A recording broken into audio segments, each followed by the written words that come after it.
Mga bro, dapat ba akong payagan? And for today's van life episode, nasa Cotabato City na tayo.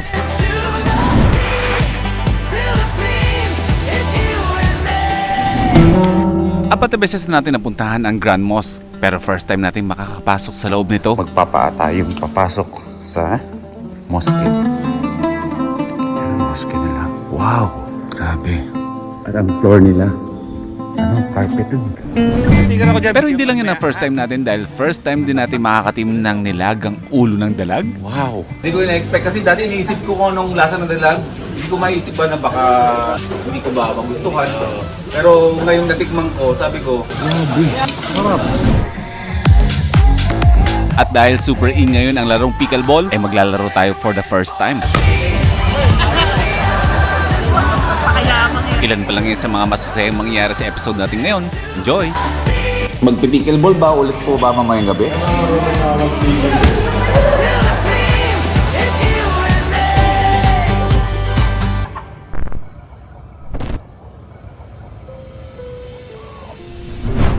And welcome back to another van life episode. Pagkagaling natin ng Glan Sarangani, balik tayo sa General Santos City. Sabi nga, mas madumi, mas masaya. Okay, welcome back to another van life episode mga first-timers at sa pagpapatuloy ng ating pag-iikot ng bansa. Ay, andito na tayo ngayon sa pinakailalim na bahagi ng Pilipinas, ang Gensan. At ngayong araw ay tayo naman ay didiretso naman ng Maguindanao sa Cotabato City. Yun naman ang ating next destination. Pero syempre dahil nga kahit sa ang sulok ng Pilipinas, meron tayong mga kaibigan hindi naman po pwedeng dumaan tayo ng lugar nila ng hindi natin sila nakikita. Kaya konting banding lang, konting kwentuhan, kumbaga catch up lang. And then right after nito, kahit tayo mismo ay didiretso na agad patungong Maguindanao. Dito tayo magkakape. Tribu Cafe. Makakasama natin ngayon ang ating mga kapamilya dito sa Gensan. Sila lang naman yung na-stress at nag-alala na bakit nandun tayo sa Glan. Andiyan na sila. Wala andun na tayo Ang ganda ng motor niyo, kamusta? Wow naman, bro! Napakaganda ng motor mo! Sila naman ang mga kaibigan natin dito sa Gensan na minsan ang nag-ikot ng Pilipinas at nakatuloy na sila sa Alitaptap Base Camp. Hello po! Ala! Kahit sa sulok, may first timer. Hello po, good morning po. Sir, kami yung ni K-Camp. Hello. Yung kausap po ni K-Camp. Hala, may dala pa kayong po, shoutout po sa mga taga Gensan. Kayo po yung kausap na ni K-Camp na dapat dito. Yung biyahe po namin. Grabe yung experience namin sa Glan. Nag-landslide ba? Pero okay naman kami. Buhay naman. Tara po, tulungan ko po kayo. Lokohin ko si K-Camp. K-Camp! No? I-prank natin ba si K-Camp? Welcome to my vlog. Welcome to my tricycle. Siguro mga 30 minutes pa lang, bro. Oo. Ayos lang. Ano na rin naman na kami. K-Camp, umorder ka daw. Order mo daw. Pamilyang kahit malayo sa isa't isa, hindi hadlang ang layo. Ay bro, pawis lang ako bro, pero pawis ako. Okay lang yan. Philippine Loopers, let's go! First timers. Kumusta ang biyahe? Ayos lang bro, ayos naman. Oh bro, grabe yung experience na namin sa Glan. Pero yung spot na yun yung landslide natin. Oo. Anyways bro, tapos naman yun, kahapon pa yung kanina pa yun. To see you again. Yes bro, Gensan.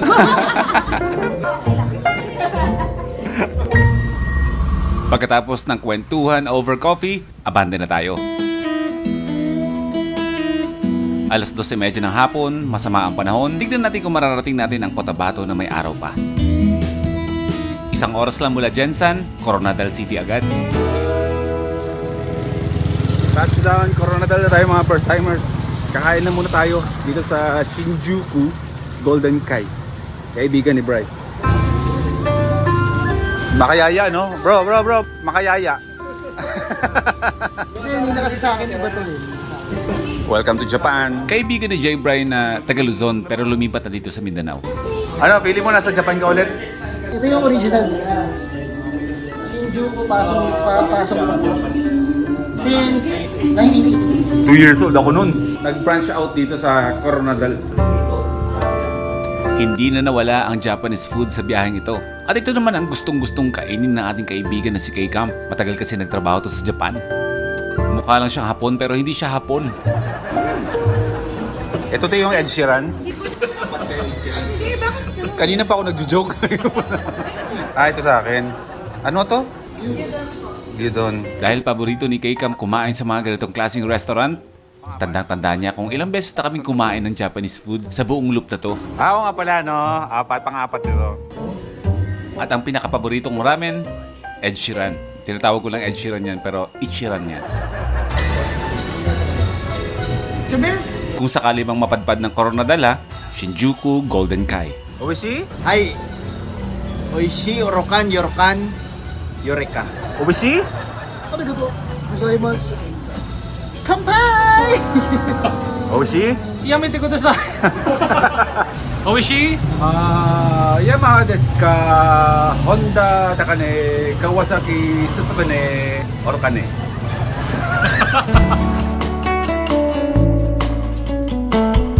At nagising tayo sa malamig na klima dito sa Coronadal. Hindi na tayo tumuloy sa biyahe dahil inabot na kami ng gabi.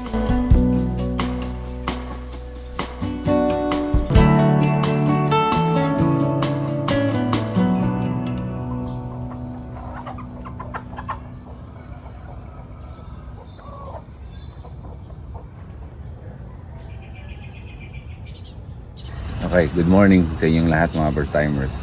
Hindi ako pwedeng magmalakas pa ng boses kasi tulog pa yung mga kasama natin. As usual, ang aga ko nagising pero sa maagang pagising ko, very productive ako kasi alam niyo kung bakit. Sa dami ng mga sinushoot natin, napakadaming files talaga yan. Basta tandaan niyo yan, kapag nag-upload ako ng vlog, ibig sabihin nun, wala na kami dun sa lugar. Wala na kami dun sa lugar na pinapanood nyo. At ngayon ay kasalukuyang nasa Coronadal tayo, itong pinapanood nyo. At sigurado, wala na kami sa Coronadal habang pinapanood nyo to. O, di ba? Ganun lang. Late yan eh. Kumbaga, ini-edit ko yan sa ibang lugar na nakalipat na kami. So, dito tayo sa Coronadal, nag-overnight. Pinatuloy tayo ng ating kaibigan dito na minsan na pala ay nag-meet na pala kami noong Philippine Loop ko na kasama ko si Motor ni Juan. Nagtagpo na pala kami, and since na common friends siya ng mga kaibigan natin sa Jansan, dito tayo pinatuloy para nga makapag-party yung 4 na sasakyan at para makapagpahinga tayo. Baka gabihin tayo, bahain tayo dahil nga masama ang panahon. At yung mga kailugan ngayon talagang kitang-kita nyo naman kung gaano yung ka-brown, di ba? So ibig sabihin, malakas na dalo ng tubig, ganyan ang kulay ng tubig, masama ang panahon. Dahil ang alam ko, may bagyo. Okay, babounce tayo. Alas 7:48 ng umaga. Pamaguindanao na tayo. Bro, maraming salamat. Ingat. Thank you.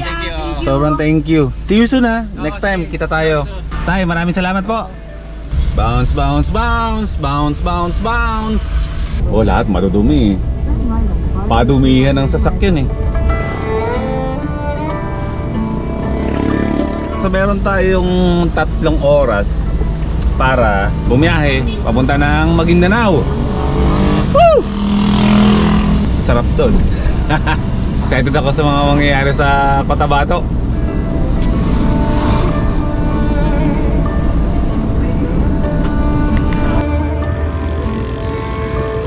Sir, magandang umaga po. Anong kuha nito? Camper van, sir? Ha? Philippine Loop po kami. Galing bang... Luzon. Opo. Grabe na. Sige, mag-ingat lang kayo dito banda ha. Opo. Pag huwag kayo magpasok. Huwag kayo magpasok ng banda. Malolo, Diretso lang. Sambales. Puro highway lang po kami. Pa Cotabato po kami, sir. Tabato. Oo. Tapos sunod na. Para sa Muanga. Kabuanga na. Basta highway lang kayo. Highway lang po. O, sige po. Opo, dito po. Marami kayo? 4 po kami. Magkabuntot po yan. Maliliit, tsaka isang Ranger po na orange. Sige po. Salamat. Salamat po. Ay, doggy! Napapansin ko, ang daming checkpoints ngayon.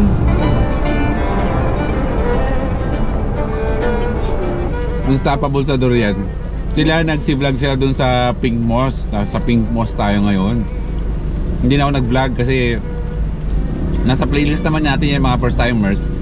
Yung mga Philippine Loop, i-search nyo dyan sa playlist ko. May mga niready ako dyan ng yung mga ikot natin ng bansa na feature ko naman na yan. So sinamahan ko lang sila para makita rin ba nila yung mga napuntahan natin. And touchdown, Cotabato City. Welcome to Cotabato City! Ang ganda dito sa Cotabato. First timer! Gusto ko lang magbigay pugay sa mga Cotabateño. Mga kasama mo sila mamaya, bro. Touchdown Cotabato na tayo, mga first timers. Pasensya na kahit ako'y bangag na bangag. Gustong gusto ko muna matulog. So nandito na tayo ngayon sa Paragon Hotel, kung saan mag-stay tayo ng ilang araw at ilang gabi. Pero may mga gagawin naman tayong activity talaga dito sa Cotabato. Magka-camp tayo. Okay, welcome back to Cotabato City, mga first timers. At syempre kapag nasa Cotabato City tayo, nauna nyo hahanapin si Prestas. Hello guys, nandito na naman si Boy P. Dito na naman. Magdi-dinner lang muna tayo. Nakarating tayo dito, mga first timers, ng alas 11 ng umaga kanina. Tapos pagdating namin, ayun, pahinga muna kasi talagang pagod na pagod. Pero syempre, kapag nandito tayo sa Cotabato City, may kasama na naman natin ating mga kapatid dito. Di mo pickle mo? Punta kami doon. Ate Pai! Kumusta? Okay lang, dali, tara, pickle mo tayo. Pickleball? Oo, sige, tatry natin yan. Magpipickleball ako. Nandito tayo ngayon sa Sinswat Street, kung tawagin. Isang kalye na puro ihaw. Street food, pero lahat dito is halal food. Siyempre, nasa Maguindanao tayo eh. Nasa Cotabato City tayo. Hello guys. Magka-camp tayo, di ba? Oh, magka-camp kami guys. Ayun. Kaya yung mga gusto sumama, open. Sa Ayun. mga gusto mag-camp. Matagal pa yung bago i-upload. Oh, Isa na namang masayang mga araw to na magkakasama na naman kaming lahat dito sa Cotabato. Siyempre, banding na naman ito. Hindi to 100% tungkol sa pagkakamping natin dahil ito ay lagi nating nilulook forward kapag tayo ay nasa Mindanao. Siyempre, yung mga kapamilya natin, mga kapatid natin dito ay bibisitahin talaga natin yan para makasama natin sila ulit. So, dinner lang muna kami, tapos yung mga iba pa namin mga kasama dito ay mamaya doon na kami sa hotel mag-banding.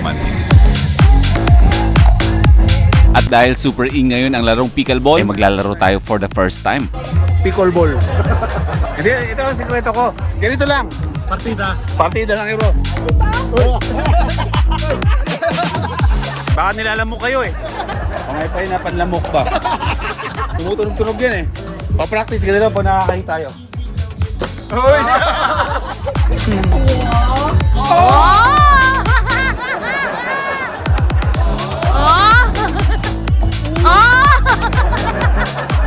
Parang kahoy yung ganun ba? Yung nilalagay dyan, di ba? Puwa ang harap nila. Anong parusa kapag natalo? Natalo, di pa nga kayo marunong. Pakayabang eh, oh. Oh, yabang.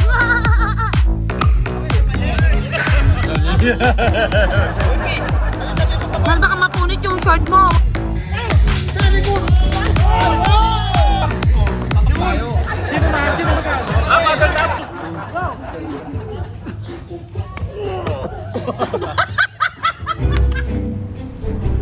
Good morning, aling tapat. Napasarap ng tulog.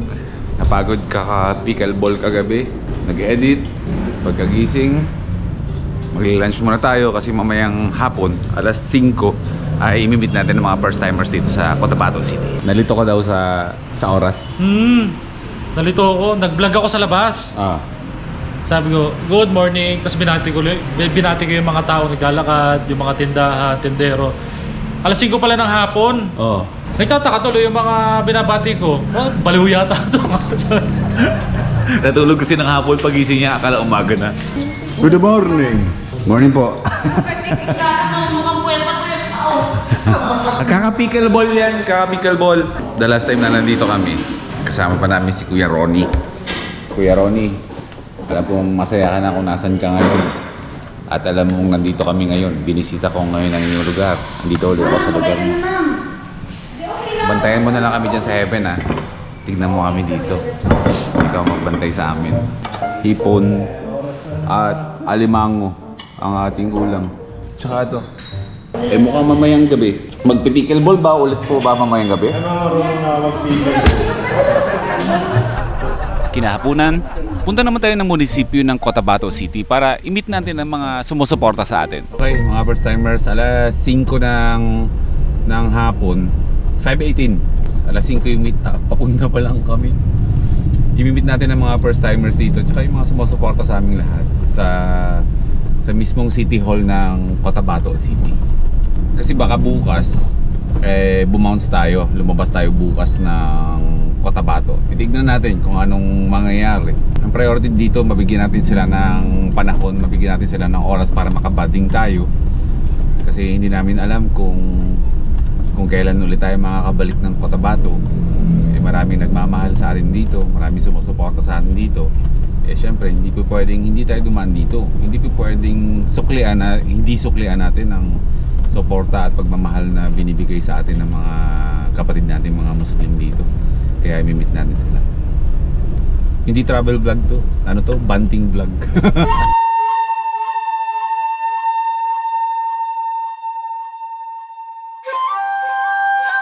Okay, nandito na tayo sa Cotabato City Hall.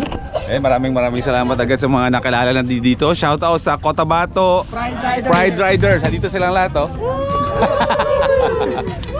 Halo-halo ang mga motor niyo, bro, no? Yes po. Walang dapat NMAX, ganyan. Kumbaga sama-sama. Indo Rider? Indo Rider. Yan yung yan yung isang bagay na hindi ko pa nagagawa talaga.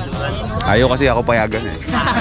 Pero kung papayagan ako, gagawin ko sana, kaso ayaw talaga. Ito, ipakilala ko sa inyo si Prish. Sila ang Cotabato Pride Riders. Oo. Rider. Walang specific na motor. Wala. Kahit ano lang. Oo. Open sa lahat. Puro Indo Riders silang lahat. Oo. Papayagan mo na ako ayaw talaga. Diyan po kayo. Hindi ko talaga siya pinapayagan eh. Ayaw talaga niya. Chill ride lang. Yung chill ride na yun, ano yun? Scam yun. Oh. Mga bro, dapat ba akong payagan? Hindi, iniingatan siguro niya ako, no? Iniingatan na ako. Mahal ka niya. Ay. Pero dapat payagan? Joke lang. Inabot na tayo ng gabi sa kakakwentuhan at banding sa mga kapatid natin dito. Ang Cotabato City, nagdiningning ang ganda sa gabi. Pagkatapos nating i-meet ang mga first-timers dito, meron naman tayong bibisitahin din. Isang kaibigan na hindi natin pwedeng hindi makita kapag tayo ay nasa Cotabato. Tara. Oh, nagulat ako sa'yo. Nagulat ako sa'yo. Bata, kaya di kami nakasunod. So, kain ulit tayo. Babalik tayo dito sa kainan ni Boss Rai. Bago na yung kanyang location. Bro, 3 branches mo, 4 yun, napuntahan ko lahat yun. Diba? Mula sa maliit. Oh no, hanggang sa ito. Ba't magaling to? Oo. Sa pickleball? Oo. Ayaw maglalaro daw mamaya. Siyempre, halal food ulit. Isaw manok, pusit. Ma'am, ito po. Oh, dahil may bagong sticker wall si Boss Rai, ay magdidikit ulit tayo. Marami mga Tagalusan dito eh. Gusto ng cooler. Para buong party. Marami, mga nag-loop, Philippine loopers pagdating sa Cotabato. Sila yung mga sumasalubong, tapos parang ito yung parang official na kainan kapag may mga Philippine loopers na dumadating ng Cotabato City. So, sa pang-apat na pagkakataon, 4 na branch niya to na nagdaan, ididikit natin ulit ang ating sticker. Ayan. Ikaw na mag-isa nun. Okay. Oo nga, no? Oh, dalawa pa nga. Oh, meron pang isa dito. Napakarami ng mga vest ni Boss Rai. Mga ano to eh, mga vest niya to ng mga karamihan. Endurance. Tapos andun pa oh. Madami pa, di ba, Gino, no? Ang vest ng Philippine Looper ito. Philippine Looper. Okay, third day na natin dito sa Cotabato City. Ang nagaganap dito talaga ay more on pahinga at editing. At the same time, kapag may free time, ay banding sa mga ating mga kapatid ba. So ngayong araw, lalabas muna tayo ng syudad ng Cotabato dahil sasamahan natin ang ating mga kaibigan na mapuntahan ang Grand Mosque dito sa Cotabato. So meron tayong mga 13 kilometers lang naman mula dito. Nasa outskirt yun ng syudad para makita rin nila yung malaking mosque dito sa Cotabato City.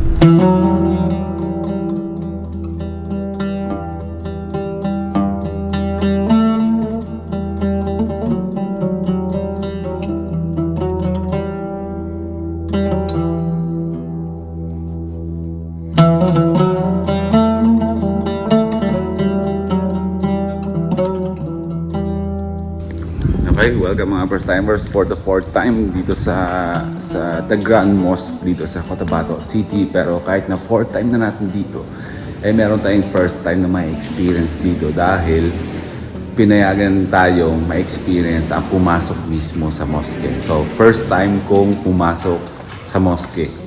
Kung nung nasa CDO tayo, first time kong pumasok sa kumbento. Ngayon, sa mosque naman. Kailangan nating iwanan ang ating mga tsinelas sa labas. Pray ako. Sige po.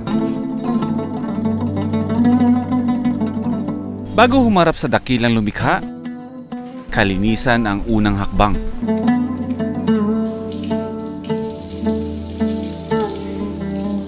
Para sa mga Muslim, ang pagpasok sa mosque ay hindi lang simpleng pagbisita.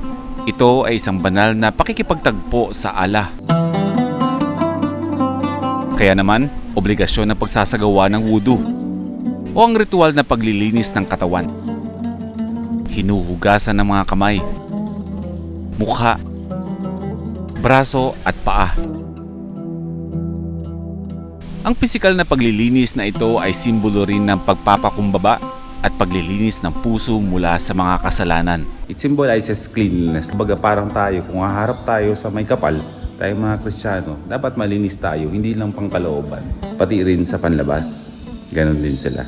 Kailangan nating iwanan ang mga tsinelas dito kasi syempre yung papasukan natin ay isang sagradong lugar. Kumbaga, bilang respeto, kailangan nating tanggalin ang ating mga tsinelas at magpapaa tayong papasok sa mosque. Yan ang mosque nila. Wow! Grabe. At ang floor nila, carpeted. Sabi nga sa Islam, ang kalinisan ay kalahati ng pananampalataya. Sa malinis na katawan at seryosong puso, handa nang sumamba ang isang Muslim.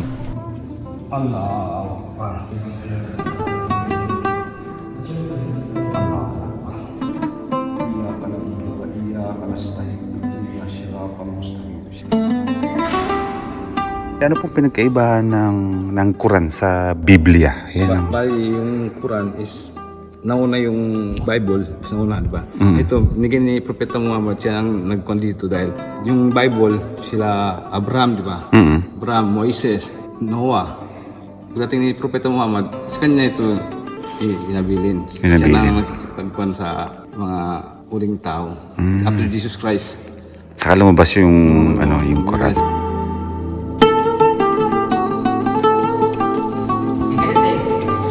First time experience. So, isusuot na natin yung ating tsinelas.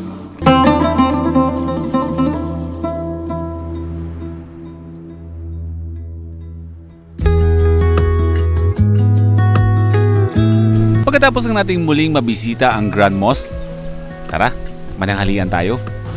Okay, nasa mismong bahay na tayo ng ngayon, nasa mismong city na tayo ng Cotabato. Nagkataon bro. Seryoso ba yun bro? Yes sir, honest kami nakasubscribe. Oh, shoutout muna sa inyo. Ano ba mo bro? Edward, ikaw bro? Mads sir, Mads. Mads. Kailan nyo kung sino pinapanood nila? Ulit namin yung kinapanood sir. Parang kilala ko yan ah. Si Boy P ang kanilang pinapanood. Habang kasama si Boy P. Ayos ah. Bro, maraming salamat bro sa suporta ninyo ha. Bro, kakain lang kami ng bulalo ba? Dito na. Thank you ha. Ha? May sticker ako dyan, bigyan ko yung maya ha. Ang galing. Meron daw tayo pupuntaang ilog mamaya. Sisiming tayo para maiba din yung ano natin. Pero kakain mo tayo ng bulalo dito. Mga sir, good morning. Good morning pa ba? Good morning. Wow. Ayun yung dalag. Bulalo ako, man. Yan yung ulo ng dalag. Ito, bulalo. Oh. Hindi, actually, kahit saan ka makakita yan, may mga iniihaw na bulalo. Iniihaw na dalag. Tapos ito may prito rin na dalag. Oh, yun oh. Sarap niyan. Kain muna tayo. Bro, diliting mo ka ng bambo. Wala lang, wala mo, order mo, dalag, bulong ng dalag. Ay, yung bulalo pala ang in-order ko. Kapalitan mo. Pwede, no? Oo. Yung isa, palitan na ng ulo ng dalag. Oh, ulo ng dalag. Oo. Magandang araw po. Ito may si Michael. Mike, hello po. Nice meeting you po. Noon ko pa nakikita dito sa Cotabato itong nilagang ulo ng dalag. Hindi naman ako nagkaka-interest. Pero ngayon, bakit hindi natin subukan? Yan ang first time natin matitikman. Ulo ng dalag na yan. Ay, isa yan. Isa. Thank you, bro. Ito, binubudbo dito? Oh. Sige. Yan, may tayo sa bawang eh. Ano mo naman po yan, ma'am? Mix ng... Oh. Bro, thank you, bro. Oh, meron tayong palibreng po dito. Mix daw ng bulalo tsaka balbakwa. Maraming salamat. Hindi, pero titikman muna natin itong Oh, ang sarap ng sabaw. Ayun, dalag. Dalag. Ayun. Ulo ng dalag. Malalaki yun, di ba? Nakakagamot daw yun, sabi ng mga inchik. Ba? Paborito ng mga inchik. Ano dalag? Ito, ulo ng dalag, kaya nakakagamot ito ng panit. Sakit, mga sakit. Oh, okay. Ma-herb siya eh. Lasa siyang green ba? Tapos, bulalo and balbakwa mix.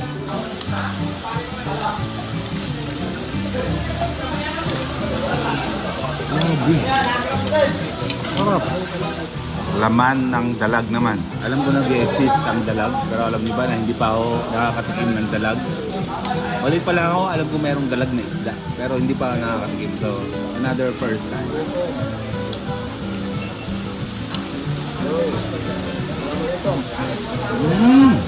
Good, lalo na yung sabaw ba? Pag-higop mo, parang alam mo gagaling ka kahit walang gagamutin sa'yo eh.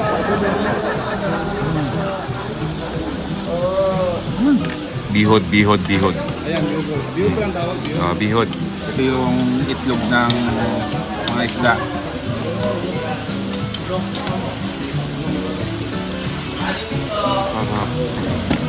Alam niyo yung kinain ko? Libo-libong isda yun kung naging isda sila. Ito na naman tayo. Napakaikling paliwanag kung bakit Boy First Time ang napili kong pangalan dito sa YouTube. Kasing sarap ng nilagang ulo ng dalag ang pag-iikot sa Pilipinas at makasama ang iba't ibang tao. Hindi ko i-introduce kung anong meron ako bilang ako. Gusto kong malaman at ma-experience kung anong meron sila. Bro Michael, gusto kong malaman mo na napakasarap ng luto mo at first time kong kumain ng dalag. Hindi ko na-expect kasi dati iniisip ko kung anong lasa ng dalag. Hindi ko maisip ba na baka hindi ko ba magustuhan. Pero ngayong natikman ko, sabi ko, pag bumalik ako ng Cotabato, Michael's Bulalo na natin. Michael's Bulalo. Maraming salamat po. Saan ba bro ito? Anong address mo? RH10 front of Pan Emmanuel Hotel. Maraming salamat sa experience sa masarap na pagkain. Thank you sa pag-appreciate. Thank you. Maraming salamat. Thank you. Pagkatapos ng napakasarap na tanghalian, labas ulit tayo ng Cotabato City. Liblib! Hindi ko na na-video. Sobrang hirap nung daan papunta dito. Buti na lang talaga at naiangat na si Watod. Hindi na tayo sumasayad. Pero challenge yung pababa. Another challenge na mamaya paakyat. Hindi ko na alam mga first timers kung nasa ang liblib tayo. Basta ang goal natin ay mapunta tayo sa ilog. May mga ano pa dito, copra. Ay, ang ganda ng ilog ah. Ayaw nga no, oo, pwede. Worth it. At least wala tayong sahid ngayon. Grabe yung dinaanan namin. Pang ano yata yun eh. Pang mga Hilux. Pang mga pick up pero kinaya ni Watod. Nasa lupalop tayo. Pero napakaganda ng ilog. Mamaya tatanungin natin sa kanila kung nasaan tayo, kung saang liblib tayo dito sa Cotabato. Pero ito yung ilog na liliguan natin at tatambayan natin hanggang mamaya. Kasi ang klima dito mainit, kaya takas tayo sa init. Dapat hindi ko naisip na meron pala ganito sa outskirts ng ng Cotabato City. Napakagandang ilog oh. Tapos magbi-meeting na rin kami kung ano yung mga gagawin namin, mga susunod na mga activities dito. Kaya maglalaan tayo ng isang linggo dito sa Maguindanao. Laki ng tulong ng inangat na si Watod. Walang sayad. Pero syempre nag-iingat pa rin tayo. Pipiliin pa rin natin yung malalalim. Yun ang iniilalim, ginigitna. Tapos kung ano yung mga matataas, yun yung ginagapangan, ginugulungan ng gulong. Eto, dito yung address natin kung nasan tayo ngayon. Welcome to Sitio Lomboy, Barangay Awang, Dato Odin Sinsuat, Maguindanao. Ito pala yung abbreviation ng Maguindanao, MDN. So nasa bayan tayo ng Dato Odin Sinsuat. Ano pangalan nung ilog? Laki na nagagawa ngayon ng gulong na all terrain. Pang pang patag, tsaka pang off-road. Pagbaga 2-in-1 siya na klase ng gulong. Maraming salamat sa pag-set up ng ating camper van. Kaibigang Dodong Laagan. The best. Spell scam. Engineer.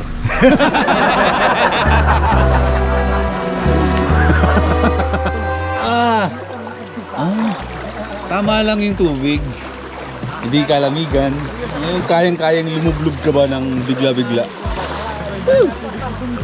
Pres, anong tawag sa ilog na to? Dimapatoy. Dimapatoy River. Oh, napakalinis ng katubigan, no? Nakikita nyo naman. Liliguan natin to. Woo! Napaka-refreshing ba? Meron akong gusto sabihin sa inyo. Hindi na ako masyadong fan ng dagat. Hindi ko alam. Gusto ko yung nasa dagat ako. Pero ayoko na ng tulad nung dati na parang pag nasa dagat ako, naliligo ako sa dagat. Gusto ko pa rin yung nasa dagat ako. Pero wala lang ligo. Fan na fan ako ngayon ng tubig tabang. Mga kailugan ba? Sabi na siguro ako ng patapos, pero siguro dahil nabugbog tayo ng puro dagat nung pababa tayo ng Mindanao. Kasi mula kasi sa buong Visayas kasi puro tayo dagat, no? Kaya talagang tayo eh. Ano ba tawag doon? Naglong ba? Sa tubig tabang. Ngayon, tubig tabang ako ngayon. Ako yung malagay ang sarili ko sa tabing dagat or nasa dagat, nakaka-relax yun ng isipan. Pero kapag ikukumpara mo naman sa nilalagay ko yung sarili ko sa kailugan ba, ganito, tubig tabang, nakaka-relax siya ng katawan. Yan ang kaibahan nila. Maaaring gano'n sa akin, pagdating sa'yo, baliktad naman. O pwedeng ikaw parehong into dagat or ilog. Or pwede rin na wala kang gusto dun sa dalawa. Ganun naman, magkakaiba tayo eh. Ayaw mo sa dagat, ayaw mo sa ilog, pero gusto mo sa bathroom. Yan, mga ganyan, di ba? Kanya-kanya tayong interest sa buhay eh. Di yan pare-pareho eh. Abot ako sa point na meron na akong satisfaction and peace kapag naliligo ako sa timba.